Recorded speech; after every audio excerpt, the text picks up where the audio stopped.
Halo Sobat Biota, selamat datang di Zona Sekolah. Materi ke-7 bab Plantae. Di materi sebelumnya kita sudah mempelajari ciri umum Plantae, cara hidup dan habitat Plantae, klasifikasi Plantae, serta 3 divisi Kingdom Plantae. Nah, di materi ke-7 ini kita akan mempelajari tentang manfaat dan peran Kingdom Plantae, serta dampak menurunnya keanekaragaman tumbuhan atau Plantae ya. Kita mulai dari manfaat Kingdom Plantae. Nah, Kingdom Plantae itu memberikan banyak manfaat bagi kehidupan manusia. Adapun manfaat dari Kingdom Plantae jika kita urutkan dari 3 divisinya, maka sebagai berikut sob. Nah, kita mulai dari manfaat tumbuhan lumut atau bryophyta. Dalam kehidupan manusia, beberapa jenis lumut memberikan manfaat terhadap kehidupan manusia. Seperti jenis lumut hati, yaitu Marsantia polymorpha, yang bermanfaat sebagai obat hepatitis, dan jenis lumut gambut atau sphagnum yang berperan sebagai bahan bakar, pengganti kapas, dan juga medium pada tanaman pot. Selain itu, pada ekosistem hutan, lumut memiliki peranan yang besar yang diperankan oleh lumut kerak atau lisen, yaitu sebagai generasi perintis. Nah, lumut juga dapat menyerap air hujan yang dapat dimanfaatkan tumbuhan lain sebagai sumber air. Selanjutnya, manfaat tumbuhan paku, yaitu Pteridophyta. Dalam kehidupan manusia, beberapa jenis tumbuhan paku itu memiliki banyak manfaat. Nah, manfaat bagi kehidupan manusia diantaranya seperti tumbuhan suplir, paku sarang burung, paku tanduk rusa, dan paku tiang. Nah, ini digunakan sebagai tanaman hias yang tentunya akan berpengaruh pada sektor ekonomi.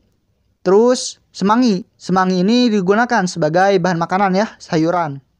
Ada juga paku ekor kuda. Dapat digunakan sebagai bahan obat karena memiliki fungsi diuretik, yaitu melancarkan pengeluaran urin. Dan juga Selaginella plana. Nah, ini dapat digunakan sebagai obat luka. Contoh yang terakhir adalah Equisetum. Nah, ini digunakan sebagai bahan penggosok atau amplas. Nah, jadi itu ya manfaat dari tumbuhan Pteridophyta. Sedangkan manfaat dari tumbuhan berbiji atau Spermatophyta untuk kehidupan manusia adalah contohnya seperti pinus atau getahnya. Ini dapat digunakan sebagai obat luka. Terus Ginkgo biloba digunakan sebagai bahan kosmetik, itu sebagai agen anti penuaan. Terus Gnetum gnemon atau melinjo digunakan sebagai bahan makanan, yaitu daunnya dimanfaatkan untuk sayuran dan bijinya untuk membuat emping. Ada juga cisas. Nah, dapat digunakan sebagai tanaman hias. Terus agastis digunakan untuk bahan kayu lapis atau triplek. Padi, jagung, ubi jalar, dan singkong digunakan sebagai bahan makanan pokok. Bayam, katuk, labu, dan kacang panjang digunakan sebagai bahan sayuran. Jahe dan kunyit digunakan sebagai bahan obat-obatan. Nah, sedangkan dalam ekosistem Plantae memiliki peran yang dimana tadi sudah disebutkan, yaitu sebagai sumber makanan. Misalnya padi yang menjadi sumber makanan bagi manusia maupun binatang. Terus sebagai pembantu penyerapan air. Misalnya hutan di pegunungan yang menjadi sumber mata air.